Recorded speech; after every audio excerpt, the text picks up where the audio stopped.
Hello students, let us start with our next topic, electrical capacitance.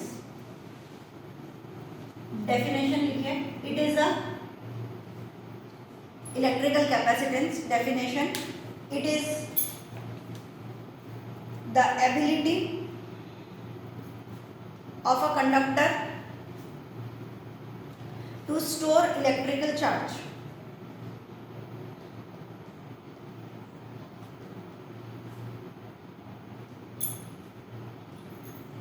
The charge is directly proportional to potential difference.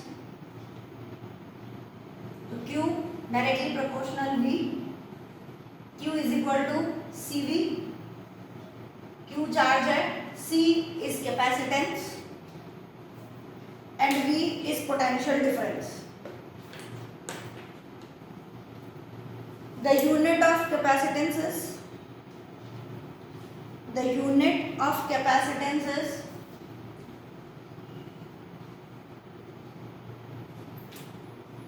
यहाँ पर C की unit coulomb, potential difference की unit volt. It is coulomb per volt, but it's SI unit is farad, capital F. Faraday मत कर देना, it is farad, FARAD और capital F से हम उसे भी नोट करेंगे.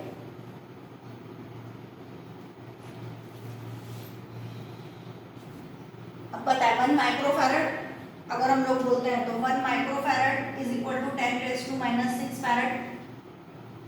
यहाँ पे 1 माइक्रोफैराड, 2 बार माइक्रो आ गया, 10⁻⁻12 फैराड. बाकी अपन लोग जो यूज करते हैं वो 10⁻⁻12 को क्या बोलता है, हमारी आदत है बोलने की 1 picofarad is equal to 10⁻⁻12 farad. थोड़े पुराने ज़माने में चलेंगे तो वो लोग माइक्रो बोल देते थे, तो ऐसा नहीं कि ये यूनिट नहीं होती या आपने गलत लिख दिया, ऐसा नहीं है. माइक्रो का मतलब 10⁻⁻12. 2 बार माइक्रो आया, -6 2 बार करें. चलिए next, capacitance of spherical conductor. Capacitance of spherical conductor same Q is equal to CV, तो C is equal to Q upon V. अब चार्ज तो हमारे पास Q है, लेकिन potential of spherical conductor V is equal to 1/4πε0 Q by R. यहाँ पर लिखेंगे 1/4πε0 Q बाय R. ये Q और Q कट हो गया, इसे ऊपर भेज दीजिए. C is equal to 4πε0 R. ठीक है, क्या लिखा हम लोगों ने, कैपेसिटेंस ऑफ स्फेरिकल कंडक्टर. तो C is equal to Q upon V. Q V की जगह 1/4πε0 Q by R. Q cut हो गया, आंसर आ गया C is equal to 4πε0 R. Spherical conductor. चलिए एक न्यूमेरिकल करते हैं. assuming the earth to be a spherical conductor,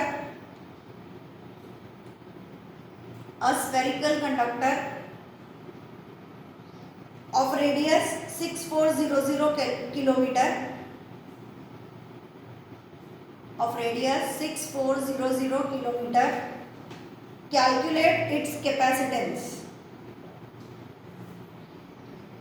spherical बोला है, direct C is equal to 4πε0 R. This is not 1/4πε0. 1/4πε0 की वैल्यू होती है 9 × 10⁻⁹. ये है 4πε0, तो इसकी वैल्यू हो जाएगी 1/10⁹. पता चलेगा हम लोग ऐसा 1/4πε0 इज इक्वल टू 9 × 10⁻⁹. तो 4πε0 इज इक्वल टू 1/9 × 10⁻⁹. और रेडियस ऑफ अर्थ हमें दे रखा है 6400 किलोमीटर, उसे मीटर में कन्वर्ट करिए, आंसर आ जाएगा.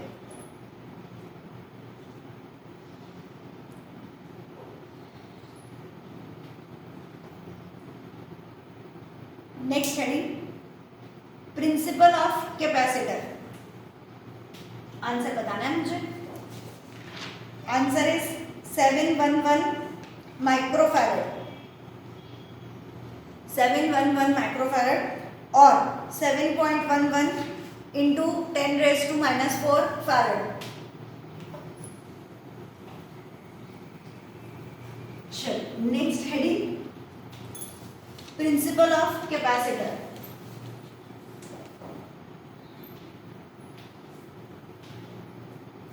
समझ लीजिए, लिखने का काम आपका खुद का रहेगा।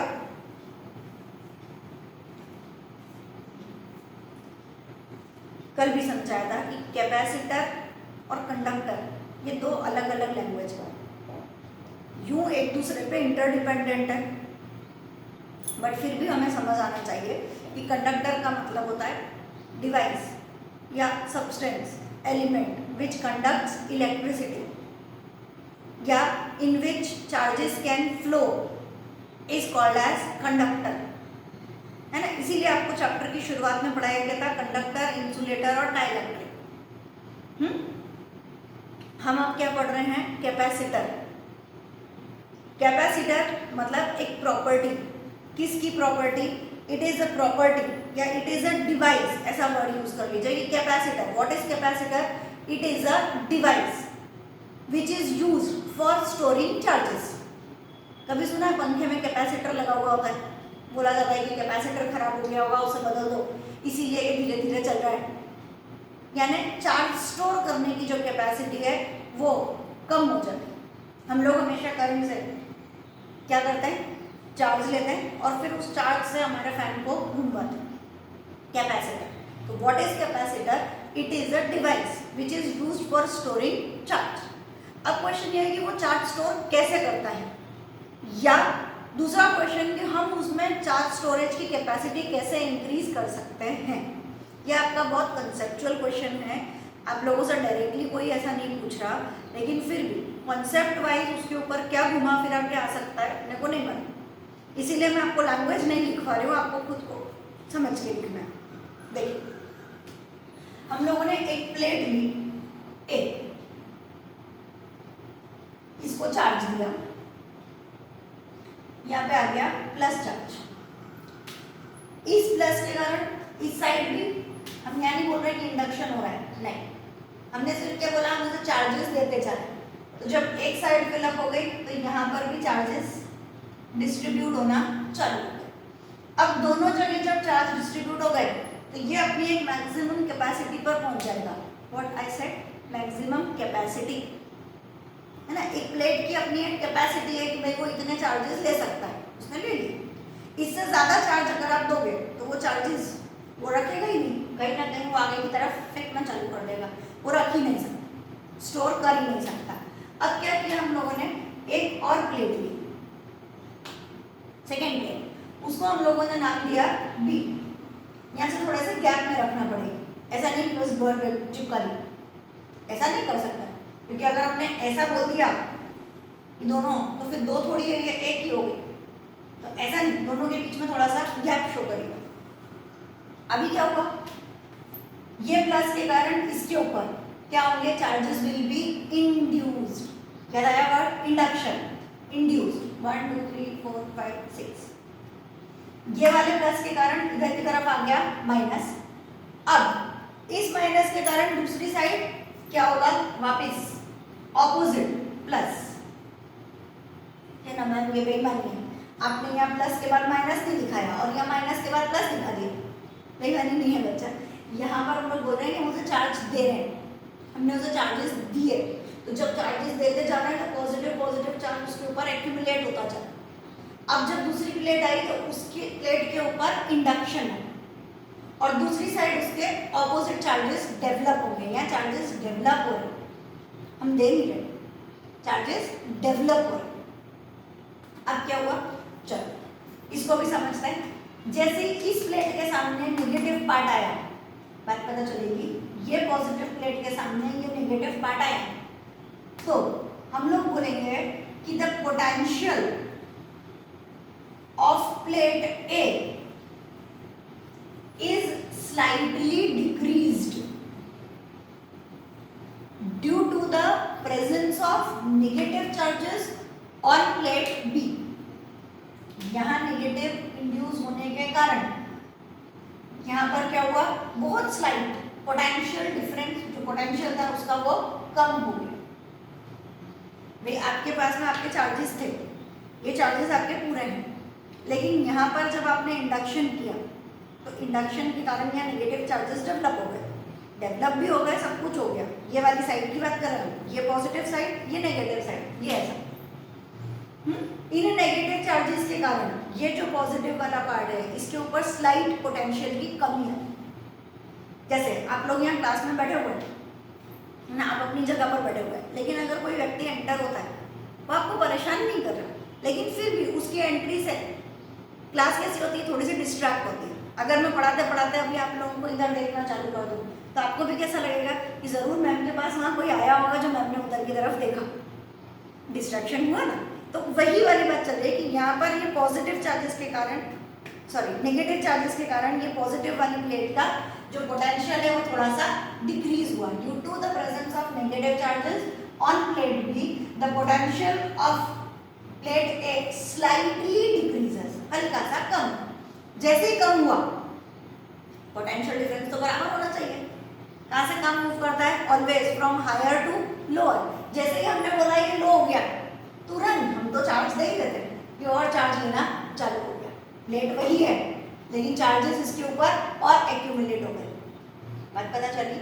वापस समझाऊं, ये दो चीजें हैं हमारे पास में। इसको मैंने पूरा भर दिया,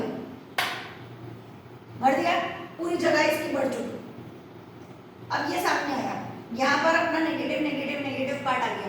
कोई बात नहीं, आप अपनी जगह पर बैठे हुए हैं, आप ये यहाँ पे एक सेकेंड पर्सन एंटर हुआ, वो क्यों एंटर हुआ, इंडक्शन के कारण।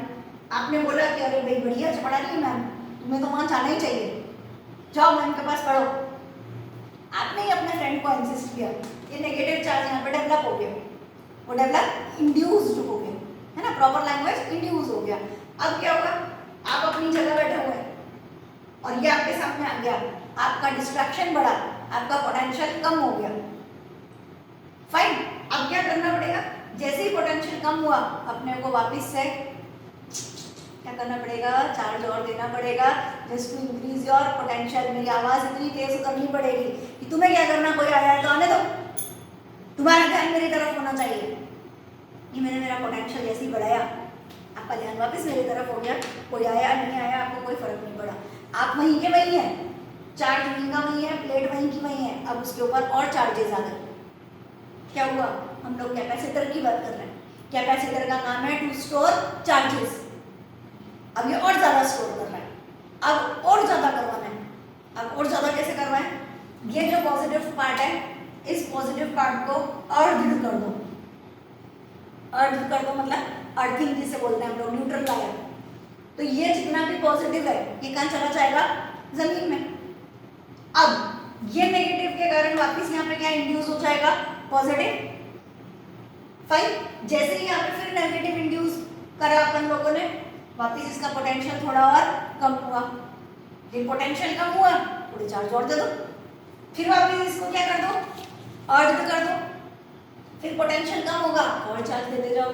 अर्थिंग जितनी चलती रहेगी चार्ज हम उतना उसे प्रोवाइड करते रहेंगे। This is the principle of capacitor. यानी हम लोगों ने सबसे पहली लाइन कैपेसिटर की जो चालू करी वो यही करी थी कि Q is directly proportional to potential, it is potential difference, है ना। यानी पोटेंशियल डिफरेंस ये डायरेक्टली प्रोपोर्शनल रहेगा। जितना ज्यादा पोटेंशियल डिफरेंस होगा, I am not saying potential ज्यादा होगा, लैंग्वेज यूज करी जा रही है, पोटेंशियल डिफरेंस जितना ज्यादा होगा, यानी यहाँ पर पोटेंशियल कम हुआ तो आपने चार्ज प्रोवाइड किया। बात प्लीज समझिए, मैंने ये नहीं बोल रही कि इट इज इनवर्सली प्रोपोर्शनल। नहीं तो अभी बोलोगे, बोले देखा आपने बोला पोटेंशियल कम हुआ चार्ज ज्यादा हो गया। अरे भैया, पोटेंशियल कम होने का मतलब पोटेंशियल डिफरेंस मेंटेन हुआ। अभी ये ऐसा प्रेजेंट है, प्लेट ए प्लेट बी, इस नेगेटिव चार्ज के कारण इसका पोटेंशियल कम हो गया। पोटेंशियल कम होने का मतलब इन दोनों के बीच में पोटेंशियल डिफरेंस इंक्रीज हो गया। और पोटेंशियल डिफरेंस इंक्रीज होने का एक ही ऑप्शन है कि आप वापस इसका पोटेंशियल बराबर कर दो। वो बराबर कैसे होगा? By giving them charge. तो ये जो पोटेंशियल डिफरेंस कम हुआ है, इसे बढ़ाने के लिए हमने वापस से चार्ज दिया।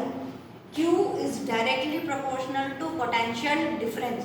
बहुत क्लियरली अपने दिमाग में इस बात को बिठाना। ऐसा ना हो जाए कि तुम पोटेंशियल डिफरेंस, चार्ज सबको एक जैसा मान के कुछ भी आंसर लिख दो। यही टॉपिक किसी भी तरह से घुमा फिरा के पूछा जाए, आपको पता होना चाहिए कि वो लोग क्या बोल रहे हैं और क्या नहीं बोल रहे। क्योंकि बात यह है कि यहाँ पे मैंने बोला पोटेंशियल कम हुआ और दूसरा मैंने बोला चार्ज ज़्यादा हुआ, दिया हमने उसे चार्ज। और यहाँ हमने बोला है Q is directly proportional to V। This V is potential difference. इसका पोटेंशियल कम होने का मतलब पोटेंशियल डिफरेंस बढ़ गया, और पोटेंशियल डिफरेंस अगर हो गया है, अगर इन दोनों में ऊंच नीच आ गई है, तो बराबर करने के लिए हमें चार्ज देना पड़ेगा। स्टिल अगर कोई डाउट हो तो प्लीज ग्रुप में सेंड कर दीजिएगा। Potential of plate A slightly decreases. ये पूरी अपनी रामायण खत्म हुई। ये पूरा इसका प्रिंसिपल, मतलब अगर हम अर्थ कर देंगे तो अर्थ जब आप दिखाएंगे तो ये पॉजिटिव पार्ट आपको खत्म करना पड़ेगा और इसे यहाँ से ज्वाइन करना पड़ेगा। ये पूरा पार्ट यहाँ से ज्वाइन हो जाएगा। पॉजिटिव पार्ट यहाँ का गायब हो चुका, वो कहाँ चला गया? Earth. Fine. Next heading, parallel plate capacitor.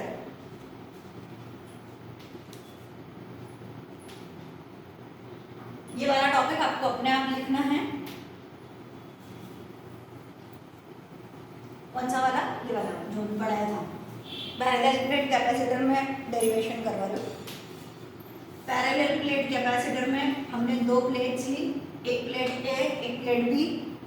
उसके अलावा हमारे पास यहाँ पे प्लस Q चार्ज। अरे ये दो प्लेट अभी याद बताया ना, कैसे बताया? यहाँ पे प्लस, यहाँ पर प्लस, यहाँ पर माइनस, और ये वाला अर्थ। इसी प्लेट को मैं यहाँ पर ऐसे शो करूँ कि ये प्लेट इधर प्लस Q, इधर माइनस Q, और इधर वाला पार्ट अर्थ। फाइन। ये वाला की जगह थोड़ा सुंदर, क्योंकि डेरिवेशन कर रहे हैं तो पैरेलल प्लेट जैसी प्लेट बनानी। यहाँ पे प्लेट कैसी बनाई थी? स्ट्रेट। यहाँ पे सुंदर बोले प्लेट अच्छी दिख रही है। ये प्लेट ए, ये वाली plate B. Fine. Diagram draw किया।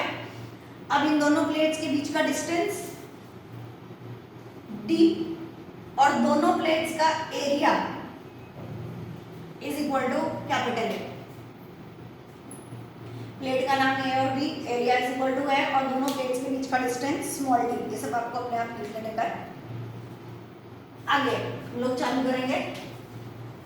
E is equal to dv upon dr, bracket में लिखेगा इन मैग्नीट्यूड। याद आता है ये कौन था? बोलिए क्या याद किया था? E is equal to dv upon dr। Word दिया था आपको पोटेंशियल ग्रेडियंट, और उसमें मैंने आपको साइन लगवाई थी कि नेगेटिव साइन हम लोग शो करते हैं, तो इसीलिए यहाँ पे वर्ड डालना पड़ेगा in magnitude. E is equal to dv upon dr। आगे E is equal to v by D, v is equal to ed। कुछ नया नहीं लाया हम लोग। E is equal to v by L जैसा लिखते हैं, उसकी जगह v बाई डी लिखा, v is equal to ed लिखा। आगे E प्लेट के लिए सिग्मा अपॉन एप्सिलॉन 0, ये रहेगा surface charge density. E is equal to sigma upon epsilon 0। V is equal to E की जगह सिग्मा अपॉन एप्सिलॉन 0 d। ढूंढ क्या रहे हम लोग? हेडिंग क्या लिखी है? Parallel plate capacitor. ठीक। C का फॉर्मूला क्या होता है? C इज इक्वल टू, बताया था ना, Q is equal to CV। तो C is equal to Q upon V। Q तो Q ही है, V की जगह क्या आया? Sigma D upon epsilon 0। It is sigma D upon epsilon 0।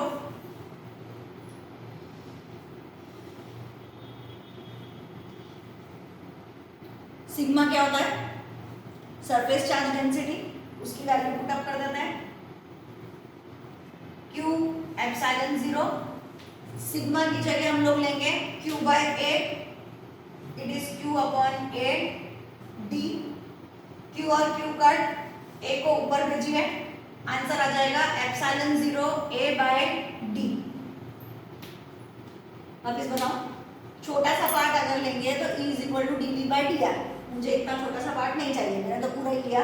e is equal to V by D, V by L होता है उसकी जगह V by D, E D is equal to V, E is equal to sigma upon epsilon 0, V में put up किया तो v is equal to sigma D upon epsilon 0। इसी को मैंने आगे कंटिन्यू कर दिया, capacitance of parallel plate capacitor c is equal to q by v, q as it is, v की वैल्यू पुटअप करी, ये एक फॉर्मूला हो गया। उसके बाद सिग्मा की वैल्यू पुटअप करी q bye a, q cut हो गया, आंसर आ गया c is equal to epsilon 0 a by d। ये फॉर्मूला आपको मोस्ट ऑफ द न्यूमेरिकल्स में चाहिएगा, अटमोस्ट सबसे ज्यादा अगर कोई फॉर्मूला काम में आएगा तो वो होगा c is equal to epsilon 0 a by d। जब भी पैरेलल प्लेट कैपेसिटर वर्ड आए दिमाग में आ जाना चाहिए c is equal to epsilon 0 a by d, क्योंकि स्फेरिकल वाले को हम लोग ढूंढ चुके, स्फेरिकल वाला था c is equal to 4 pi epsilon 0 r, ये है स्फेरिकल का, ये है पैरेलल प्लेट का, ठीक है। अब थोड़ा सा और आगे बढ़ते हैं, अगर हम लोग यहाँ पे ले लें कि this plate is placed in dielectric medium, अब मीडियम में अगर वो प्लेस्ड है तो एप्सिलॉन 0 की जगह हो जाएगा एप्सिलॉन, मीडियम आ गया a अपॉन d। अब कल पढ़ा था एप्सिलॉन क्या होता है, सॉरी k क्या होता है sorry k is equal to epsilon upon epsilon 0, तो epsilon is equal to k epsilon 0। कल बताया था रिलेटिव परमिटिविटी, क्या आप k लिखो या एप्सिलॉन r लिखो वो आपकी मर्जी है, तो epsilon is equal to k epsilon 0 where k is called as dielectric constant या हम बोलते हैं रिलेटिव परमिटिविटी, जो भी अच्छा लगे, एक्चुअली डाइलेक्ट्रिक कांस्टेंट बोलना ज्यादा अच्छा लगता है। एप्सिलॉन की जगह आ जाएगा epsilon 0 k a by d, ये भी पैरेलल प्लेट का है but when it is kept in dielectric medium, medium अगर आ जाएगा तो ये वाला फॉर्मूला, एयर और वैक्यूम है तो ये वाला फॉर्मूला।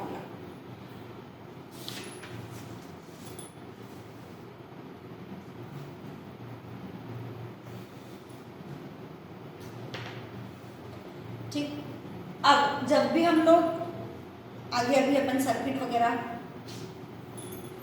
मतलब पैरेलल प्लेट्स को हम लोग लगाना करना सीखेंगे, बाद में बात करते हैं। पैरेलल प्लेट कैपेसिटर का सिंबल हम लोग ऐसा यूज करने वाले हैं, क्योंकि हमें पता है दो पैरेलल प्लेट्स लेनी है, तो जैसे अभी अपन पढ़ते आ रहे थे कि ये रेजिस्टर का सिंबल है तो ये कैपेसिटर का सिंबल है। उसके बाद ये कौन था, तो जो हमारे पास में वेरिएबल रेजिस्टर होता है ना, जिसे हम बोलते हैं रियोस्टेट, तो वेरिएबल रेजिस्टर रियोस्टेट हम ऐसे शो करते हैं। तो वेरिएबल कैपेसिटर हम कैसे शो करेंगे, ये कैपेसिटर और उसके बाद में एक लाइन डाल दीजिए वेरिएबल कैपेसिटर, तो जैसे वेरिएबल रेजिस्टर होता है ऐसे वेरिएबल कैपेसिटर होता है। पता चलेगा जब हम लोग इसको प्रॉपर तरीके से ज्वाइन करना चालू करेंगे तो हम लोग ये सिंबल यूज करेंगे फॉर वन कैपेसिटर, और वेरिएबल कैपेसिटर्स हैं तो हम ये शो करेंगे जैसे हम रेजिस्टर और रियोस्टेट लिखते थे। Rheostat is variable resistor, this is variable capacitor. चलिए सेकेंड न्यूमेरिकल लेते हैं।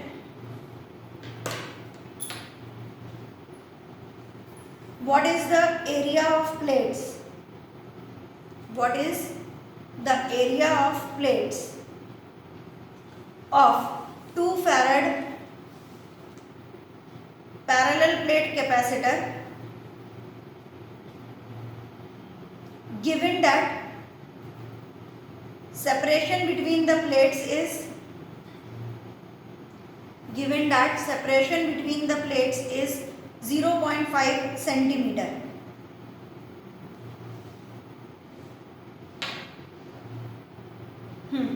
एरिया ढूंढना है।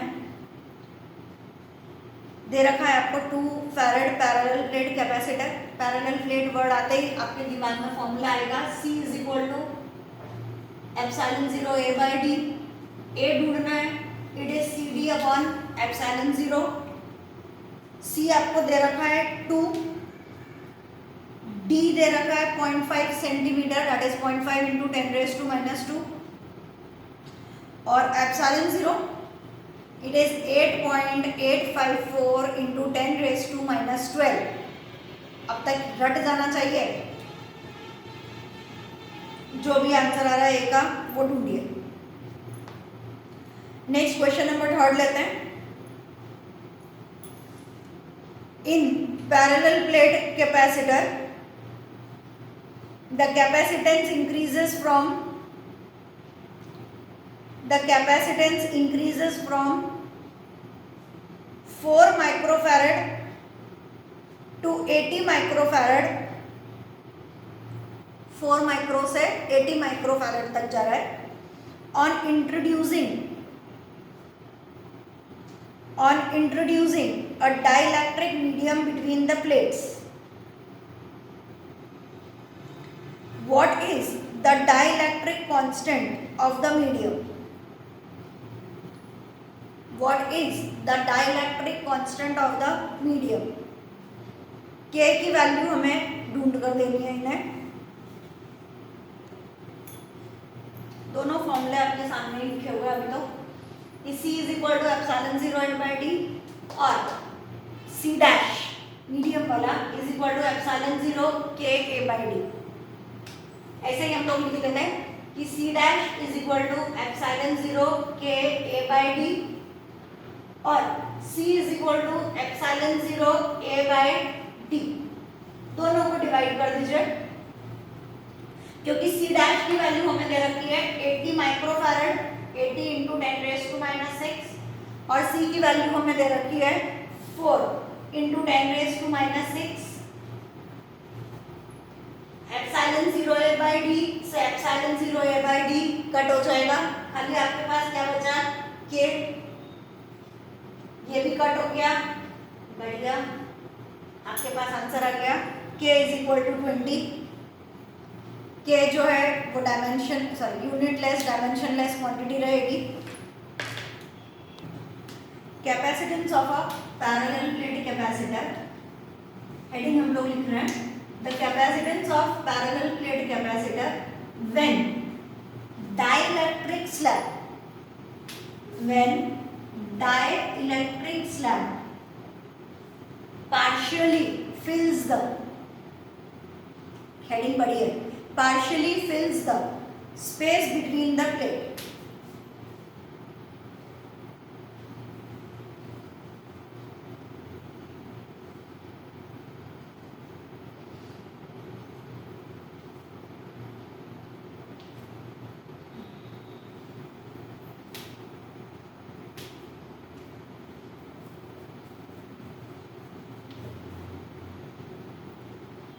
बता रहे हम लोगों ने दो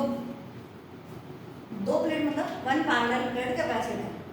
अब ये जो पैरेलल प्लेट कैपेसिटर है इसके बीच का डिस्टेंस हो गया d। ये तो कॉमन ही चलेगा, डिस्टेंस d, एरिया है, ये वर्ड तो कॉमन है। अब इन दोनों के बीच में हम लोगों ने एक डाइइलेक्ट्रिक स्लैब डाल दी। अभी तो हमने नॉर्मल फॉर्मूला निकाला था कि C is equal to epsilon 0 A by D, वो हमने खाली 2 प्लेट का निकाला था। अब क्या करा हमने? 2 प्लेट के बीच में डाइइलेक्ट्रिक स्लैब डाल दी। और कैसे डाली है कि उसकी थिकनेस इस d से कम है, मतलब ये पूरा जो डिस्टेंस d है उससे कम हमारे पास में यहाँ पे डाइइलेक्ट्रिक स्लैब आनी चाहिए। ठीक, अब ये कल वाला डायग्राम जैसे कल आप लोगों को सब कुछ समझाया था बेटा, इसीलिए आप लोगों को E0 पोलराइजेशन कल वाला पार्ट याद करिए। पूरा P वगैरह आप लोगों को कल समझाया गया था कि यहाँ पर डाइइलेक्ट्रिक स्लैब डलने के कारण इलेक्ट्रिक फील्ड कैसी हो जाएगी? It will get reduced. वो रिड्यूस्ड इलेक्ट्रिक फील्ड हम लोगों ने ली थी E, और किसके बराबर हो जाती है? याद आएगा कि E इज इक्वल टू जो पहले वाली इलेक्ट्रिक फील्ड है that is E0 minus P upon epsilon 0। कल वाला पार्ट आप लोगों को देखना है कि जो रिड्यूस फील्ड है, जो इलेक्ट्रिक फील्ड है वो कितनी होगी, तो पहले वाली हमारी E0 उसमें से P अपॉन एप्सिलॉन 0 को हम लोगों ने माइनस कर दिया। फाइन, इस डायग्राम के हिसाब से ये हमारे पास पैरेलल प्लेट, बीच का डिस्टेंस d, इसको हम लोग लिखेंगे this is dielectric slab having thickness t, ये सब आपका स्टेटमेंट में भी जाएगा। और reduced electric field E is equal to E0 minus P upon epsilon 0, ये सब आपको लिखना ही लिखना है। चालू करते हैं हम लोग। इनिशियली जो कैपेसिटेंस है that is C0 is equal to epsilon 0 A by D, ये कब का, जब डाइलेक्ट्रिक स्लैब इसके अंदर प्लेस नहीं किए। अब V इज इक्वल टू, ये जितना भी हमारा कैपेसिटर वाला पार्ट लग रहा है ना, इन सब में हम लोग फॉर्मूला कौन सा यूज करते हैं, पोटेंशियल ग्रेडियंट वाला, है ना। E is equal to V by L। हर एक जगह जहां पर भी हमारे पास इलेक्ट्रिक फील्ड आ रही है, मेनली जो फॉर्मूला हम लोग यूज कर रहे हैं that is E is equal to V by L। याद रखना, कैपेसिटर जब आ रहा है तो इलेक्ट्रिक फील्ड में हम लोग मोस्टली ये वाला फॉर्मूला यूज करते हैं। तो V इज इक्वल टू कितना हो गया, EL। तो E is equal to E, L की जगह T, थिकनेस T प्लस, अब E0 कहां से कहां तक रह गया, वापस बोल दो, V इज इक्वल टू होता है EL। अब इस पूरे का EL कितना बचा हमारे पास, तो जब स्लैब की बात करोगे तो स्लैब के लिए E और L कितना है, तो थिकनेस T, वो ये लिखा ET। और जब प्लेट्स की बात करेंगे तो प्लेट में जो इलेक्ट्रिक फील्ड थी वो थी 0, E0 सॉरी, और कितना बचा, तो ये पूरा D, इसमें से T को माइनस कर दीजिए, स्लैब वाला पार्ट हटा दो, तो जो बचा हुआ पार्ट है वो हमें यहाँ पर लेना है। It is E0 D minus T। पता चलेगा पूरा पोटेंशियल डिफरेंस हम लोग यहाँ पे निकाल रहे हैं, potential difference between the plates of the capacitor. V is equal to ET, वो स्लैब वाला part, plus E0 D minus T। अब इस E को भी हम लोग E0 के टर्म्स में कन्वर्ट करना चाहते हैं, फिर वापस कल वाला पार्ट देखना पड़ेगा। कल वाले पार्ट के हिसाब से K is equal to E0 upon E, या फिर E is equal to E0 upon K। यहाँ पर V is equal to E0 by K T plus E0 D minus T। E0 बाहर निकाला, अंदर बचा T by K plus D minus T। अब E0 कितना होता है, ये E0, तो E0 is equal to sigma upon epsilon 0। अंदर इसको थोड़ा सा अरेंज कर दीजिए, it is D minus T, ये टर्म आगे ले लो, ये D माइनस T, ये सब अलग अलग टर्म है, D अलग माइनस T अलग, प्लस T बाय K। वापिस चले, क्या कर रहे हैं हम लोग, पैरेलल प्लेट, बीच में हम लोग ले रहे हैं dielectric slab. C0 is equal to epsilon 0 A by D।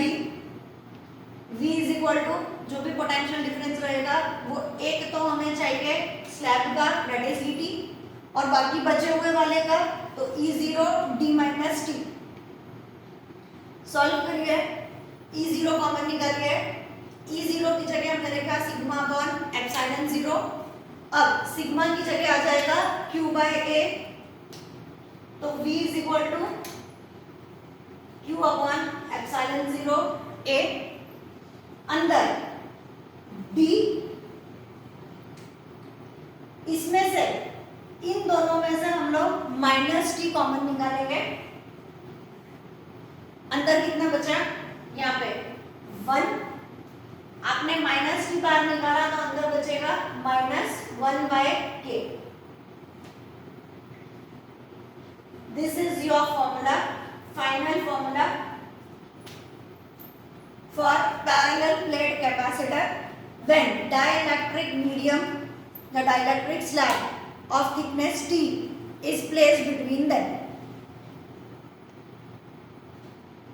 यहीं पर अगर हम लोग ये बोल दें केस 1 लिख लीजिए इसके आगे, case 1 if the thickness of slab is equal to the distance, if the thickness of slab is equal to distance between the plates, यानी T is equal to D, लिखो यहाँ पे V is equal to Q upon epsilon 0, D minus T की जगह भी लेना है D और अंदर 1 minus 1 by K, D minus D 0 हो गया। अब ब्रैकेट ओपन करिए,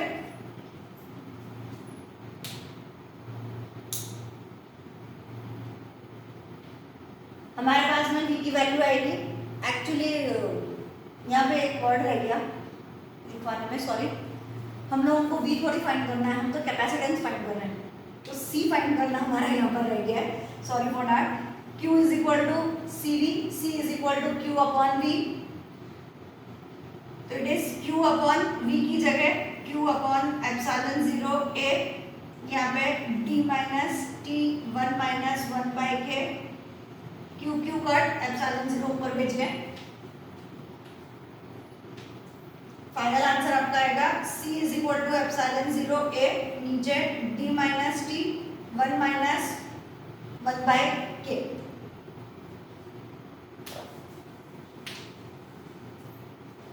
अब ले लेते हैं c is equal to epsilon 0 a upon d minus d 1 minus 1 by k।